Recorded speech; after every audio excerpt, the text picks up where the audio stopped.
What's up, y'all? It's TN. Today's video is going to be about me buying my first property, an Airbnb at that. It was a super exciting, stressful, eye-opening, extravagant, difficult, all these things in one experience. And I wanted to go over the whole process for me and what I've learned throughout the process, and if I can go back, what I would have done differently. Let's start off with the actual process. Um, First things first. First things first. The reason why I even bought a home is because I generated some capital and I wanted to invest that money into property and grow my wealth in the form of real estate. I always had aspirations of, generating some income from properties, and Airbnb has always been an interesting route as well, just because the risk is obviously a lot higher, but the rewards are also a lot higher, right? With greater risk comes greater reward. And I think that's very apparent with what I'm doing here. Obviously, my risk tolerance is a lot higher that I'm, younger. I just turned 30 recently, so the risk appetite I have is a lot greater compared to, those that are older. And I've done quite a few investments throughout my life within like stocks and just outside of real estate, right? And I wanted to dive into real estate because I know the barrier to entry is a lot higher, but the growth in terms of long term and even short term, depending on how I go about it, just like I am with Airbnb, the short term could be very, very much so as well. I always harped on cash flow, and I think learning from my parents, they do a lot of rental properties, long-term rental properties, and seeing them generate cash flow has been a very eye-opening experience as well. I learned a lot through them, but for me, I think the whole Airbnb and short-term rental business is brand new, uncharted territory for me and my friends and my family. So I wanted to dive into that aspect of it and see if I can generate some good money with it, and hopefully this works out. But yeah, so what I wanted was essentially to buy an investment property and utilize it for Airbnb. The first place that I started looking at was Florida, specifically Cocoa Beach area, Satellite Beach area, essentially the area that's closest to Cape Canaveral. The reason being was because I've traveled there before on cruises, and I noticed Cape Canaveral is one of the largest ports. If I might be mistaken, if I might not be mistaken, might be the largest cruise ship port. It has every cruise line there, docked there. So that alone generates a lot of short-term rental opportunities. People tend to, if you've been on a cruise before, you would want to come in and fly in a little earlier, at least a day earlier, so you don't miss your cruise and you don't have any accidents happen that prevent you from going on your cruise. So that alone was like a good starting point for me. And also, it was an hour away from the Orlando International Airport. So Orlando having a lot of tourists come through just for like Disney World and all their amusement parks, and they also do a lot of conventions in Orlando as well. I figured that would bring in a lot of customers as well within the Airbnb short-term rental space. And also, I believe there's the space station there. They launch missiles there all the time, so people travel there just to see the rocket launches and whatnot. So I felt that overall, and it was on the beach, so I felt that overall it was just a very good location to invest in terms of short-term rental. What I didn't know going into it, right, was that there's actually a lot of like zoning and like laws and guidelines and like things that prohibit you from investing in a Airbnb or short-term rental in that area. And I had to learn this kind of the hard way. Well, not necessarily the hard way because I didn't put any money in yet, but I did have to invest a lot of time. And essentially my process with that was to reach out. Well, first things first was look at property, right? Like just look at the areas and look at the data points in the market there. And what I did with that was essentially look on Zillow. Obviously there's Redfin and like other platforms, but I personally prefer looking on Zillow. And I looked at properties in the area within my price range, and then shopped around based on that and looked at uh, things or property that could potentially, generate some income there. Um, yeah, and so I ended up looking at properties on Zillow, and then and once I found a couple that I liked, I reached out to the real estate, the seller, the selling, or excuse me, I started reaching out to the real estate agents that posted the listings, so the seller's agents essentially. So then I got to the root of the of the listing, rather than working with other realtors. I just work with directly the seller's agent, so that way I can kind of be like the first one in knowing like what other offers are there and who I'm competing with and whatnot. Since seller's agent will usually have first dibs on receiving those offers because they're the one that receives the offers. So yeah, I reached out to at least 3 different agents, and uh, I that's the original step I took, finding the seller's agents. But ultimately, what I cared more about afterwards was which agents I kind of liked working with, and worked well with in terms of like personality, conversation, and whatnot. So there was a property that I did end up finding. The property that I ended up originally looking at didn't work out. The agent had more knowledge of the area, of course, and she shared with me that the area I was looking in Cocoa Beach, there's a lot of prohibiting of short-term rentals. Like you had to at least rent out for at least a month. You couldn't do like weeklies or even nightlies. So then that proved to be very challenging. I didn't want to invest so much money into a property and not being able to rent it out for like a weekend, right? The guidelines there was that you had to rent it out for at least a month, based on the zoning there. So I started looking elsewhere. I looked at Satellite Beach, which was like 15 minutes south of Cocoa Beach, so it wasn't too much further from the port, but it didn't feel great. But I obviously really wanted to buy a house, so I still kept looking, and I found a duplex. Well, it wasn't a duplex. It was a 2-unit home, a multi-family home. It was originally a single-family home that was like a 5-6 bedroom. I think it was like around 2,500 square feet. It's been several months now since I looked at it, but so the numbers might be a little bit off here. But yeah, it was like a single-family home that got turned into a 2-unit home. For the purpose of Airbnb and short-term rental. One unit had 3 bedrooms and 2 baths, and the other unit had 4 bedrooms and 2 baths. And so it was like, oh, this is like built for short-term rentals. And I looked it up on Airbnb, and what I also did was like research the market in Airbnb. Like I just looked at that area in Airbnb and like a similar bedrooms and price points and whatnot, and I noticed that address was actually a super host. So that was like very attractive to me. So I felt that this address was already successful on Airbnb. So then that made me feel a little bit more comfortable with investing into this property for the purposes of short-term rental and Airbnb and whatnot. And so I went ahead and made an offer, and then my original offer, I offered like 100K below asking.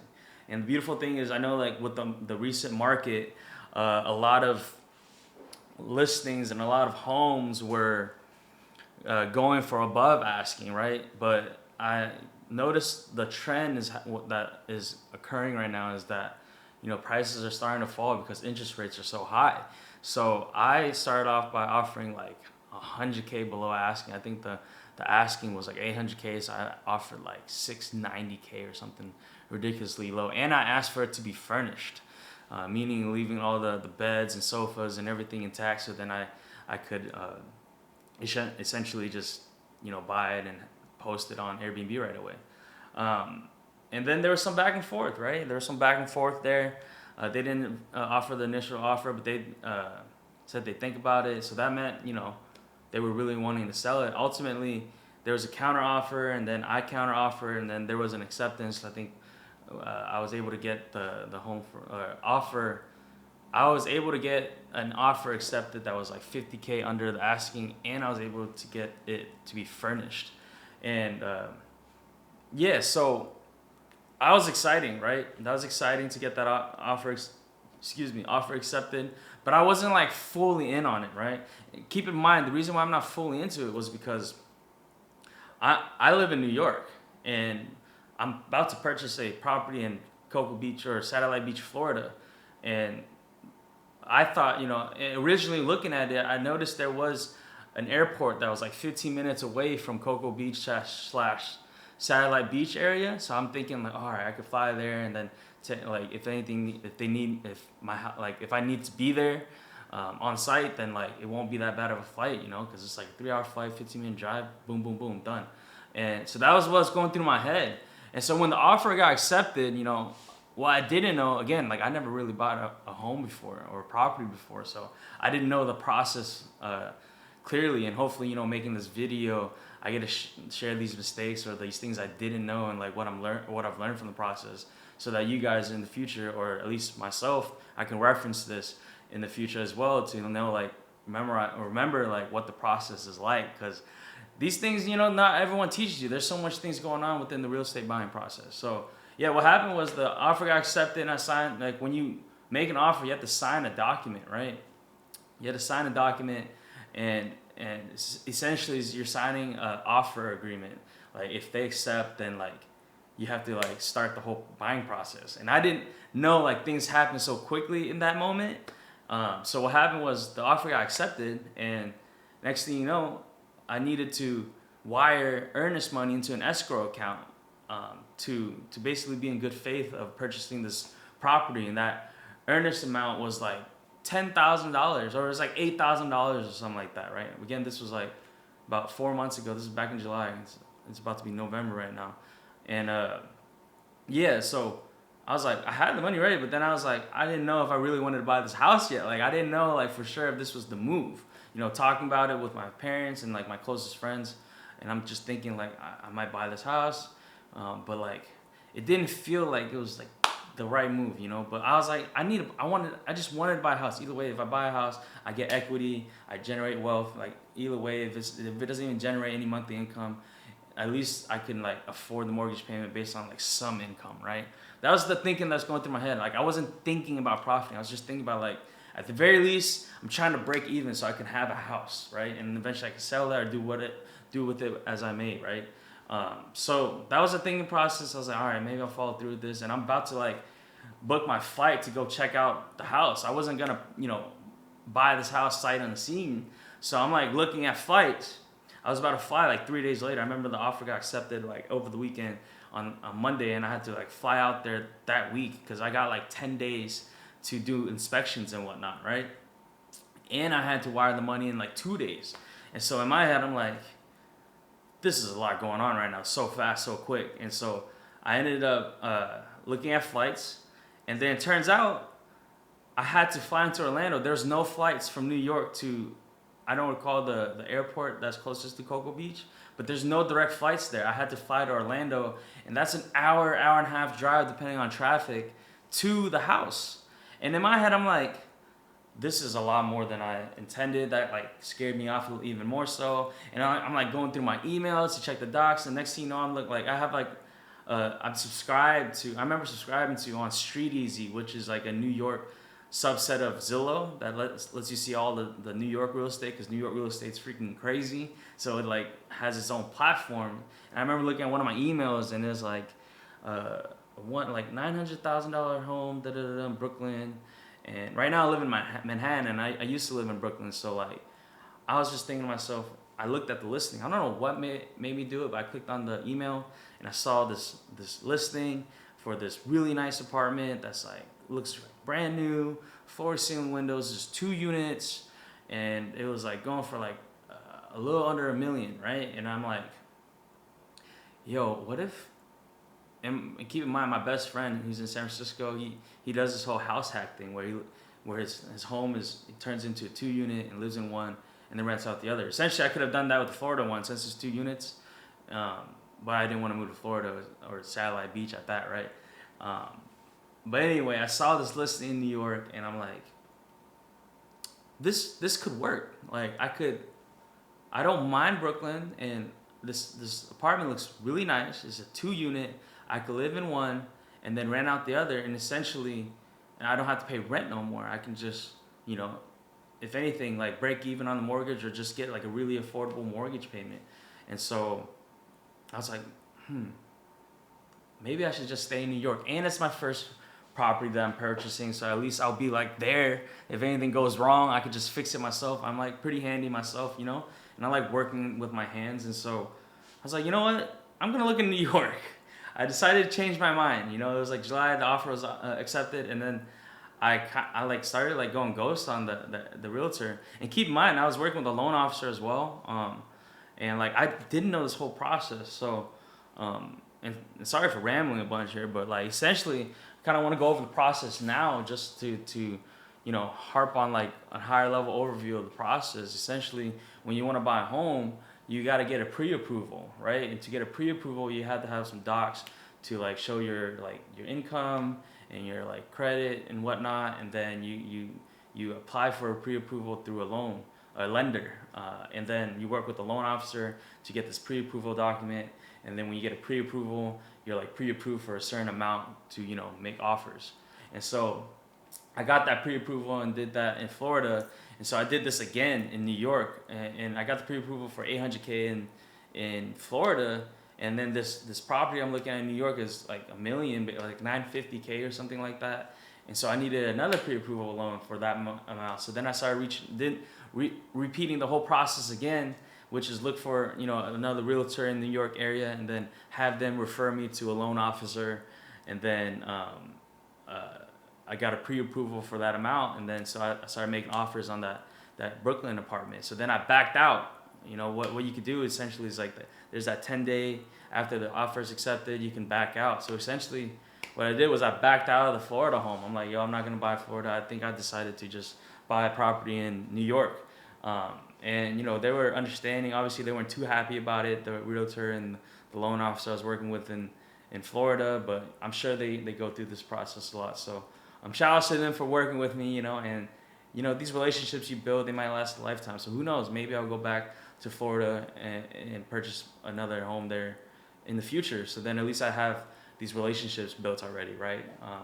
But yeah, so I had to back out of that home in Florida, restart the process in New York. But thankfully, I sent like, you know, my pre-approval for the 800K in Florida to the one in New York, and the New York one's like, oh, that's good, you got pre-approval. Let's just send me those same documents, the lender, right? They're like, send me the same documents that you sent the one in Florida, and then we'll get you a new pre-approval loan, and then, or pre-approval. And then I got the pre-approval, started making offers on this New York apartment, and then, man, what's throwing me off with the New York one though, right, is like, it's obviously a lot smaller, and I mean, it was north of, it was like damn near $1 million. That's a lot of money.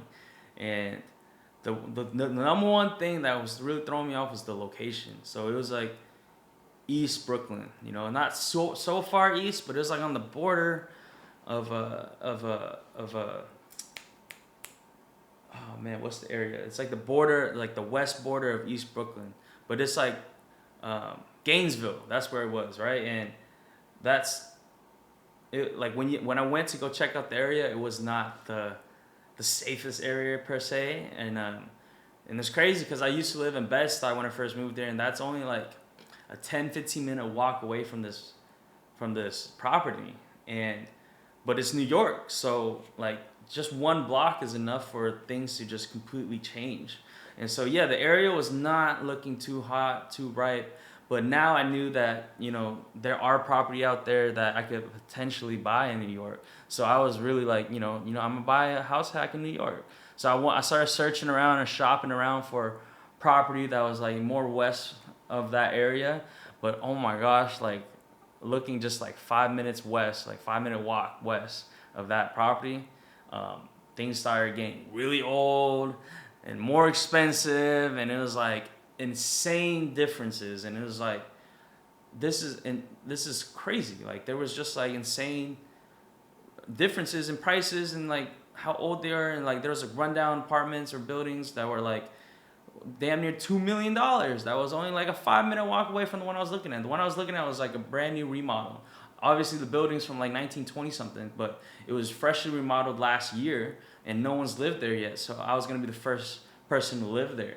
And so, you know, that whole thing was it was a super eye-opening experience. New York, I do really want to own property out here one day, but it was definitely a whole new game that I don't know, or I don't think I was ready for yet, you know? So what ultimately happened was my aunt and uncle, they came and visited. Their daughter, my cousin, lives in New York, so they were visiting them, and I was hanging out with them. And they actually own a couple properties in Vegas, and they told me about Vegas a while back to invest in property out there, but I didn't think too much of it because I didn't necessarily want to invest in something so far away from where I live in New York. But then I thought about it a little bit more, and I'm like, well, Florida's still a flight away. So what's the difference between Florida and Vegas? And then I started doing more research on the market there. And in Vegas, turns out there's so many conventions there. They're the number one convention location, and number two and number three and four are like, I think it's like Miami, some like Austin or like Orlando or something like the. But what I've read was like number 2, 3, and 4, the total conventions in a year, put together, still don't amount up to how many conventions happen in Las Vegas in a year. So like there's conventions happening like every other week basically in Vegas, and we're not even talking about what else is gonna happen in Vegas, like the sports teams that are coming with the NFL, NHL, MLB, and potentially even NBA team in the future. There's just a lot of business happening in Vegas, and property out there is actually reasonably priced. I mean, for the same for $200,000 less than the New York apartment I was looking at, I ended up getting like a 30,000 square foot lot in a damn near 4,000 square foot home. And I got all this land to work with, and it came with a pool, a hot tub, a volleyball court, and a basketball court, and all this land, and it was like, it was mind blowing, right? And yeah, so I ended up rinsing and repeating the same process I did for this new. Yeah, so I ended up rinsing and repeating the same process that I did for Florida and New York, and ended up, starting to look in Vegas. And then I found this property that I ended up ultimately buying. But the process was actually even more streamlined and even easier for me because I already got the pre-approval in New York for the $1 million. So I didn't have to get another pre-approval. The pre-approval, the reason why I had to get another one in New York and couldn't use the one in Florida was because I need a higher amount, because the property in New York costs more, so I need a higher pre-approval amount. I could have essentially went back to my loan officer in Florida to pre-approve of a higher amount for me, and they're about to, but then the New York one started moving quicker, and I was like, well, I'd rather work with a lender in New York because I'm buying one in New York. And so then, yeah, I already had $1 million pre-approval, so I didn't need to get another pre-approval. I didn't need to find another lender. I just needed to find another agent. Luckily, I shopped around for agents in Vegas, the seller's agent, and then like a couple other sellers agents I was looking at other property, and then they taught me a lot about like, you don't want to buy an HOA because like if you're trying to do short-term rental, the whole HOA community, they might be very against that. So that was one thing. And then she actually ultimately sent me the listing for the home that I ultimately purchased that wasn't even posted on Zillow or all these other platforms yet, because she had the MLS access that general consumers like you and me don't have, right? So yeah, she sent me that listing. It like worked out, and then we started the process, sent in the offers, and then there's back and forth on it. Well, actually, there was no back and forth. The seller just didn't respond to any of my offers. I remember offering like $150K under and asked for it furnished, and then keep in mind this property looked like it was meant for short-term rentals. Like it was like 7 bedrooms, 5 baths, and like half of the bedrooms had like 2 queen-size beds in them. So it was like meant for lodging. It looked like, and so I wanted to keep it furnished, just to basically have like a turnkey situation, and yeah, I made an offer, and I made like 4 or 5 offers, and I was getting a little annoyed because like they wouldn't counter offer, but they also wouldn't say no to any of my offers, and I kept offering more and more. Like I was offering like, it was like the asking price was like $850 unfurnished. I offered like $690 furnished, no response. 2 days later, I was like $736 furnished, no response. $775 furnished, no response. $800 furnished, no response. I sent in like so many offers over the span of like 2-3 weeks, right? And ultimately, the seller was like interested in talking to me. I was like, this is kind of different from the normal buying process that I wasn't aware of. At least from talking to my parents and like my closest friends that have purchased homes, they all talk to me about how like everything's just through the agents. But then the seller actually wanted to talk to me, so then we actually hopped on the phone. Turns out the seller, he owns a platform for short term rentals, and he owns like dozens of properties, and he's actually worked in this business far long before Airbnb even started to exist. He's been doing this since like 2004. And so he was telling me about the situation at hand, that he needed some capital to buy another home to expand the portfolio for his platform. And he wanted to sell this to a buyer that would essentially keep this property in the portfolio. And I was like, yo, this is like the perfect situation for me. This is exactly what I wanted. I mean, I also get to post on Airbnb and all the other platforms, VRBO and Expedia and whatnot. And then I get to use this other platform, which he says is like the main revenue generating one, because all it's like he's already built many relationships with like convention owners or business owners that go to conventions. Like he's already built a clientele that rents from him. And so I get to have access to that clientele and utilize his platform. I'm like, this is kind of like, I get in, and I'm like, yo, this is perfect. This is exactly what I wanted. So essentially, I ended up working with him, and we came to an agreement on an offer, and then went through the whole process of the actual home buying process, right? Offer gets accepted. I had to wire some money to an escrow account, and there was like the originally too, by the way, in the offers, the earnest amount was like damn near $30K. And I'm like, yo, good thing I had the first experience in Florida, because I saw the earnest amount was only like $8K and the price of the home was like the same thing. So I was talking to my realtor. I didn't really know, but I told my realtor, I was like, that earnest amount is like really high. Can we like get that down to like 8K? Because that's how much it was for the last home that I was about to buy. And she's like, oh yeah, we can totally negotiate that. I was like, all right, cool. I was like, I kind of wish she told me this originally, but like me being more self-aware, like that worked out. And so yeah, I ended up getting the earnest amount lowered from 30K to 10K, which is a lot more doable for me, right? But obviously that earnest money goes towards your down payment anyway, so it's not like money that disappears into thin air. But what a lot of people don't tell you is like how much the closing costs can add up to be, right? And like what is included in the closing costs. So with the offer being accepted and the process beginning, and then after wiring the money for the escrow account, or for the earnest money into the escrow account, I put 10K into the escrow account. Next thing you know, closing process starts. I have to get actually approved rather than just pre-approved.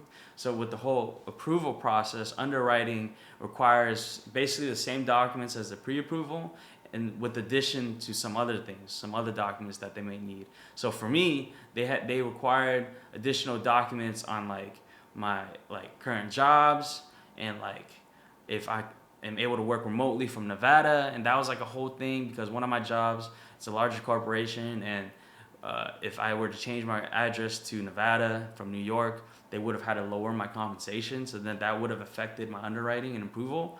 And so that was a whole thing that took a lot of back and forth, a lot of time, that could have potentially delayed the closing. And so what ultimately happened was, like, I was trying to ask for my work to, just write a document saying that I can work remotely from Nevada, but they made it a huge deal that had to go through like HR and like 5 rounds of approval, and then potentially could have ended up with me getting my salary lowered. And I was like, yo, I don't even want to do that. So I got pissed at my lender. Well, not pissed, but I was like, yeah, I was telling my lender, like, I'm about to just go elsewhere and find a different lender if you guys can't do this. And so they ultimately just, went above to the managers or whatever, and they got the approval. Like the underwriter's manager is like, oh, he's good to go, close it out, And then even before that, I almost went to a different lender getting mad too, because they were trying to get me on some crazy like interest rate, and the closing cost was about to be like damn near 30K too. And I'm like, I thought that was normal. I was like, all right, let's lock it in. Let's keep it at that. And then I was talking to my parents. My parents was like, that is ridiculously high. Like, why is it so high? Like, closing costs should only be around like 10K, because like, and it turns out included in there was like they were trying to get me to buy down the interest rate, and like buying it down would have cost like damn near over $15,000. $15,000 for just like a percentage or whatever. And my parents were saying like they're trying to work their commission and stuff in there because like that's like how they do it, right? And I didn't know this, right? So then I was a little being a little petty or a little uh, upset about it. So I started shopping for other lenders.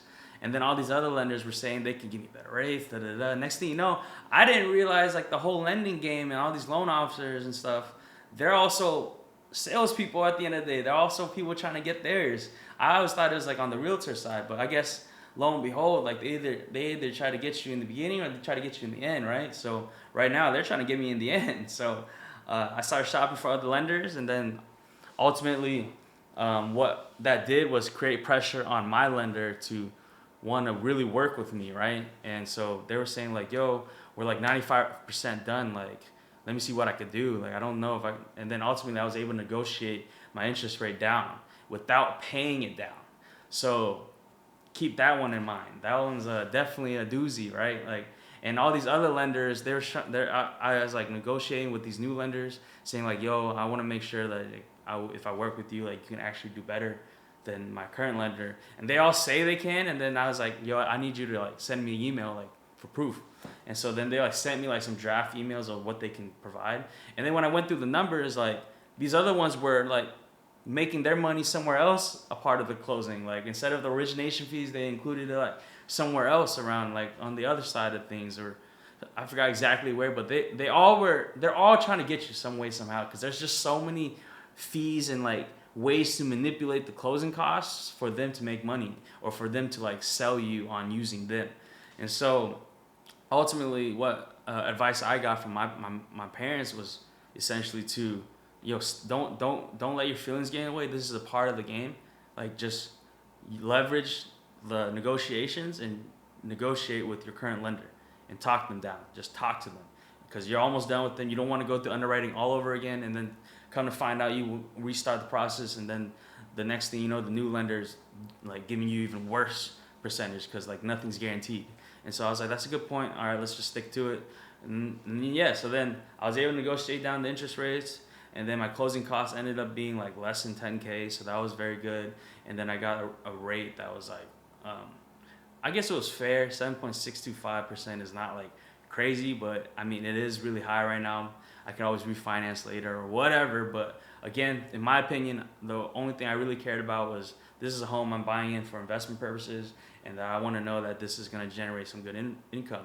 And like talking to the seller, turns out this property is booked all the way to February, so I could already expect money coming in. So I was more excited about that than anything, and so I ended up following through with everything. We ended up getting the final approval. And then, another hiccup that happened though was the inspections. Turns out when I sent the first round of inspections during the process, like during the couple days after the offer was accepted and I wired the earnest money, the inspector found like all these things wrong with the home, and I'm like, what's going on? So then I flew my parents out there. They're on the West Coast in Oregon, so flying them out with a flight, hotel, and a rental car, both of them was cheaper than to just fly me out, let alone get a hotel and a rental car. So, and they got a better eye, right? They've bought many homes before, so they got the eye for it. So I had them flown out and inspected it for themselves, and I actually I hired an actual inspector. And then, yeah, my parents loved the property. They met the seller as well, and then shout outs to him. And so, like, everything just felt really good, you know what I mean? And the property was real nice. I actually never physically seen the property, right? But I trust my parents. So then they were there, and they really like the seller too. And like, hopefully there's like business to be done in the future with him as well, with this whole, platform of his and whatnot. And then maybe he'll sell other property to us as well. Who knows, right? But yeah, the inspections came in, like turned out like the pool lining needed fixing. That was like a 10K thing. So I had to negotiate with the seller, and he's like a contractor, so he could technically fix it himself. But then there's people staying there, like there's customers staying there during the time that like we're closing and stuff. So like, how do we even fix this pool, which would need to get drained and then relined, and that takes like a few days. And so like it's a whole process. And then I was able to negotiate, take 10K off of the actual, like credit 10K back into the original offer. So instead of like the $850K purchase, it would have been $840. And that credit goes towards my closing costs, right? So that was really dope. obviously, like in the future, if they fix it, like there had to be like like a agreement written up where like, yo, he gets 90 days to fix it, and then I pay back the 10K. Or if he doesn't, then I get to keep that 10K and use that to fix it myself. Or I can use it to do whatever I want with it, essentially. Um, but it comes off the closing costs, and then next thing you know, out of pocket, I didn't drop too much for the final closing of the home. But yeah, just a bunch of these hiccups happening, but ultimately it worked out. Final inspection, everything looks good. Bought the home. Bought the home. And man, was that a crazy experience. And I closed in October this month on the 13th. You know, most will say it's a Friday the 13th being unlucky, but Friday the 13th of October 2023 was a very lucky day for me, I think. We'll find out as time comes by, and I'll continue to document how it goes. But I got my first paycheck from a short-term rental customer, someone that's staying there, because someone was staying there as I bought it, and then they had like it was prorated 3 days because like they checked in on like the 11th, they checked out on the 16th. It was officially my home on record on the 13th, so I got 13th, 14th, and 15th those nights in revenue towards me, and oh my gosh, it was nice. Straight to my bank account after net fees, whatnot, pre-tax. It was damn near $3,000, and my mortgage is like $5,400. So that's like, I mean, obviously I have to account for taxes, but like that's a good chunk of money. So I'm like, this feels really good. Right now, someone's checking out today after 5 nights. So I think that's about to be like double the paycheck, right? So it's about to be a good month, hopefully. And yeah, it's exciting. I'm gonna keep y'all updated along the way, but man, it's been a crazy experience, a crazy journey, a long one at that. But man, things move fast when they really do move, and so I'm super happy to be doing this and embarking on this journey. But yeah, ultimately, what I learned throughout this entire process.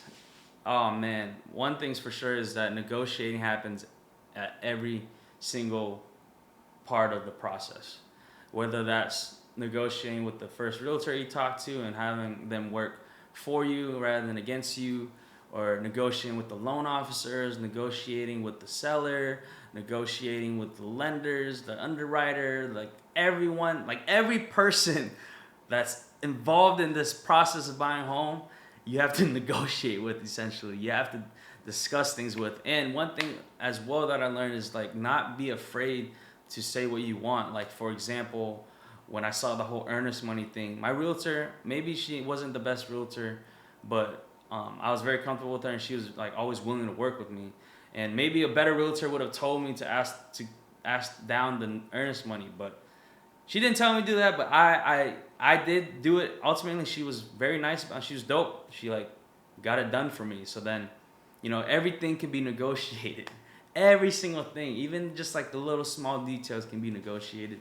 I was able to get it furnished, even though the seller, like in the very beginning, even in the listing, said like he doesn't want to sell furnishings, right? But I was able to get it furnished. So every single part, every single thing can be negotiated. So I think that's one of the biggest takeaways I learned from the process. I think another thing too is like closing costs can be really high, and you should at least expect a minimum of 10K in closing. So when you think you have enough to, you know, put a down payment towards a home, shoot, you still got to think about like the closing costs too, because that's also out of pocket money. Another thing too is like learning about like different types of loans. I think fortunately I was able to make this a primary home loan. I think I could do another video on this in the future tense. I'm not super knowledgeable about it, but I know that like you can make every home your primary home, and then primary home loans are easier to get approved. They tend to have lower interest rates compared to like an investment loan, and lower rates. What else was it? Lower rates, easier to get approved. Lower down payment. And with an investment home, you need 25%, right, on the down payment, versus a primary home loan, you need 20%, and 20.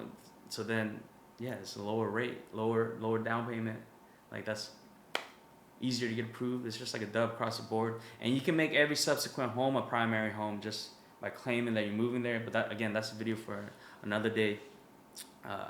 Maybe, I don't even know. I don't want to pretend like I'm some real estate guru or anything. This is like my first home. I don't really know crap. I'm like learning along the way. But what else did I learn? So negotiating, closing costs. Yeah, and it's also never straightforward. Obviously, on a higher level, you can easily say that buying homes is just getting pre-approval, making an offer, getting accepted, and then closing, and then you buy the home, like that 4 steps. But it's really not that simple. Every part of the way, there can be hiccups, there can be obstacles, there can be things that prevent you from moving on to the next part of the process. And especially, I think the area that has the most is most prone to hiccups is between the offer getting accepted and closing. Like those in between that is like so many things can happen, like getting like documents generated or gathering documents that are needed for underwriting and just getting approved here, and then like just getting messed up on the rate, or just like all these things where the seller just like doesn't want to work with you, or like doesn't respond, or the inspections come up and like there's repairs that need to be done. Like so many things can happen during that time in the process. What else? I think that was a huge thing I learned. I think, yeah, and don't be afraid to work with other people. Like if you're not feeling like for example, one of the loan officers I met, I didn't really like his vibe, so I didn't want to work with him. So like it's okay to want to like back out of things and back out of an offer, or back out with working with a realtor or a loan officer or a lender, or even back out like if the seller that I was gonna work with felt scammy, I probably would have backed out too. So like don't be afraid of backing out and working with other people and finding something better, finding something different. I think that's it right there. And yeah, I think those are like the biggest takeaways that I learned from this whole property buying experience. Again, that's like negotiating every part of the way, understanding that it's not straightforward, and that there's gonna be hiccups, and not being afraid to back out, and knowing what you want. Like different people, working with different people and different things. Like it's okay. And if I were to go back in time and do this process all over again, I think one biggest thing that I would have changed is definitely not get so upset and let myself be so stressed out from like the hiccups and like people trying to get like me getting got, like the whole interest rate thing and like the crazy closing costs, and like feeling like I was getting swindled. Yeah, so not letting my feelings get in the way. I think that's the biggest thing or biggest advice I can give to myself if I were to do this process again.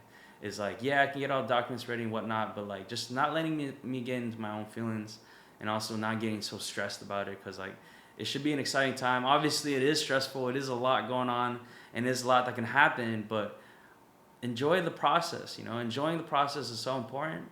I think, having the feelings get in the way is like, it adds to the stress, because like before closing, like the last couple of weeks, I was stressed. I started seeking therapy. Like I was stressed. I was like taking my stress out on all my loved ones and people around me too, and it was just like a whole thing. Obviously that was comboed with like quitting cigarettes and stuff too, maybe, but I'm not gonna use that as an excuse. But that's like the biggest thing. If I can go back, it's just like enjoy the process, and I'm gonna take that with me to the next process, because this ain't gonna be the last home I buy. I guarantee you that. So at least now I know what to expect, and I hopefully, if y'all watch this video and watch this far, like y'all know what to expect as well. But yeah, this was a super exciting thing. Hopefully it brings me a lot of money and wealth, and hopefully I get to buy another one real soon. I really hope. My plans are to buy another one before the half of next year, like in the first half of next year. That's the goal. I'm gonna make that happen. Hopefully I'll take you guys along the way. But yeah, hopefully this video has been very helpful to you guys. If you guys are watching, maybe no one's watching at all, so hopefully, me, dear future Tien, shout outs to you for buying this house. Hopefully it wasn't a bad purchase. Hopefully you're making a lot of money, and hopefully you bought more properties. But hey, shout outs to y'all. There's definitely gonna be more videos to come. Obviously, not everything's gonna be about like finances or business or real estate. I talk about a lot of things like motivation and just life experiences and just hope. Like I said in the previous video, like the whole purpose of this channel is just to share my life experiences and what I've learned and the mistakes I made. And we're out here trying to make more mistakes as long as we don't make the same mistakes. Anyway, I'm gonna catch y'all next time. Peace.